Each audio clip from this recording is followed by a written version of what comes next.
Assalamualaikum warahmatullahi wabarakatuh. Hari ini Pak Alim akan menceritakan tentang seseorang yang sangat hebat, yang sangat luar biasa. Ya, nama orang itu adalah Uwais Al-Qarni.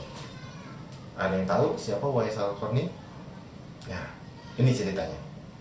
Pada suatu ketika di masa Rasulullah, ada seseorang yang tinggal di Yaman. Nah, pemuda ini bernama Uwais Al-Qarni.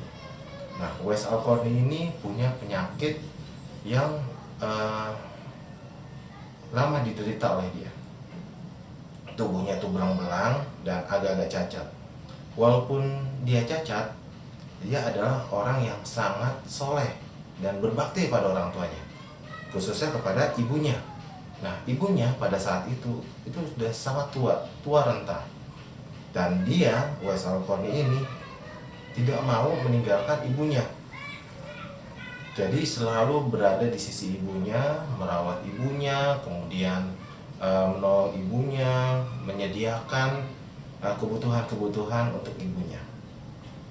Pada suatu ketika, ibunya tuh menyampaikan kepada Uwais Al-Qarni, "Wahai anakku, mungkin ibu tidak akan lama lagi nih bersama dengan kamu. Doakan saja, ikhtiarkan saja, semoga ibu bisa pergi haji," kata ibunya pada saat itu. Uwais langsung bingung.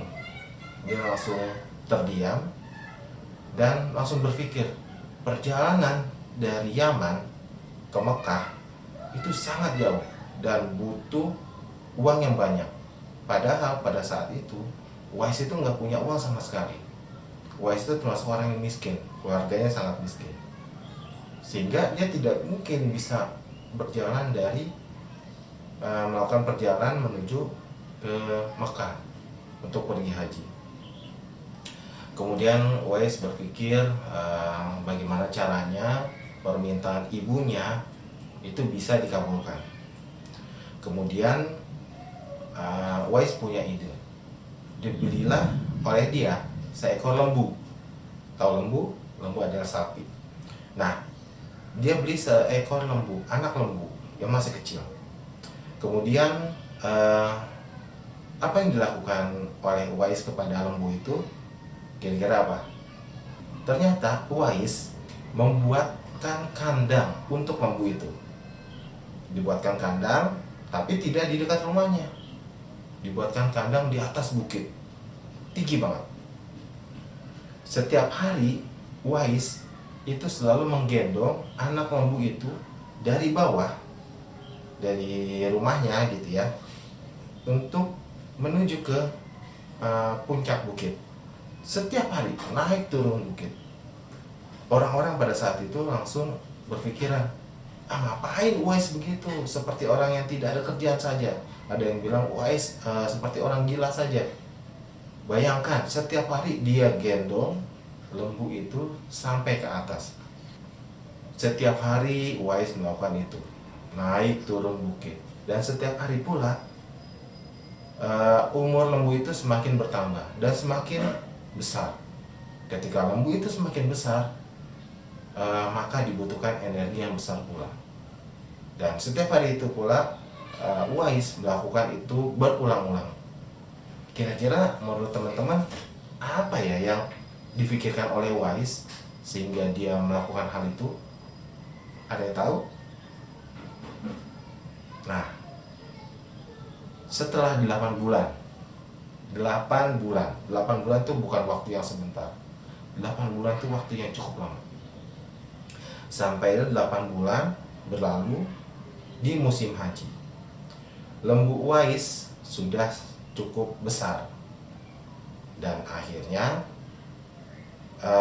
Uwais pun juga semakin kuat. Kenapa?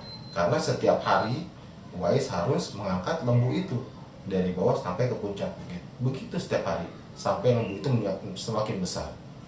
Dan otot-otot Uwais itu semakin besar pula. Dan ternyata yang dilakukan oleh Uwais itu adalah untuk membawa ibunya pergi ke Mekah, pergi haji. Hebat banget. Jadi Uwais itu ternyata latihan setiap hari, membawa lembu itu dari bawah sampai ke puncak bukit untuk bisa menguatkan diri dia. Supaya apa? Ternyata Uwais ingin menggendong ibunya dari Yaman menuju ke Mekah untuk pergi haji. Bayangkan, menggendong ibunya sampai ke Mekah, berjalan kaki. Kenapa jalan kaki? Kenapa nggak naik unta saja atau naik kuda atau yang lainnya? Karena Uwais tidak punya uang, karena Uwais tidak punya kendaraan yang lain. Jadi dia ingin membuat ibunya senang.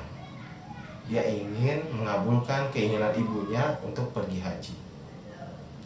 Sampai akhirnya Uwais bersama ibunya sampai di depan Ka'bah.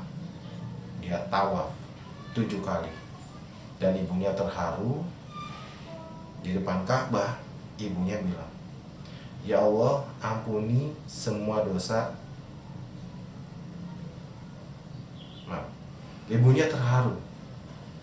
Ibunya terharu di depan Ka'bah. Dan pada saat itu Uwais berdoa, "Ya Allah, ampuni semua dosa ibuku," kata Uwais. Terus ibunya bertanya, "Bagaimana dengan dosa kamu, Uwais?" Uwais menjawab, "Dengan terampuninya dosa ibu, maka ibu akan masuk surga. Cukuplah ridhonya ibu untuk membawa aku ke surga." Masya Allah banget ya. Itu yang dilakukan oleh Uwais kepada ibunya, sehingga Uwais itu menjadi orang yang dijuluki penghuni surga. Ya, seperti itu. Jadi buat kita nih, anak-anakku semua dan kita semua, kita harus memiliki perilaku yang baik kepada orang tua kita. Ketika orang tua kita minta sesuatu, harus segera kita kabulkan, harus kita tolong orang tua kita. Misalnya, tolong dong sapuin, kita sapu. Tolong dong bereskan tempat tidur, kita bereskan tempat tidur. Seperti itu. Ayo bangun buat sholat subuh. Jangan antar aja, itu nggak boleh. Atau nanti aja lagi main game misalnya, itu nggak boleh. Jadi harus segera. Kita harus mencontoh Uwais. Sebegitu mulianya seorang Uwais. Karena apa? Karena dia mendengarkan ucapan orang tuanya, khususnya ibunya, dan dia sangat taat kepada Allah dan pada ibunya. Siapa di sini yang sudah membantu ibu di rumah? Ayo, siapa di sini yang tadi pagi sudah membereskan tempat tidur? Nah, kita bantu orang tua kita supaya kita bisa mendapatkan keberkahan, supaya kita menjadi orang-orang yang baik. Baik, itu saja dari Pak Alim. Terima kasih. Assalamualaikum warahmatullahi wabarakatuh.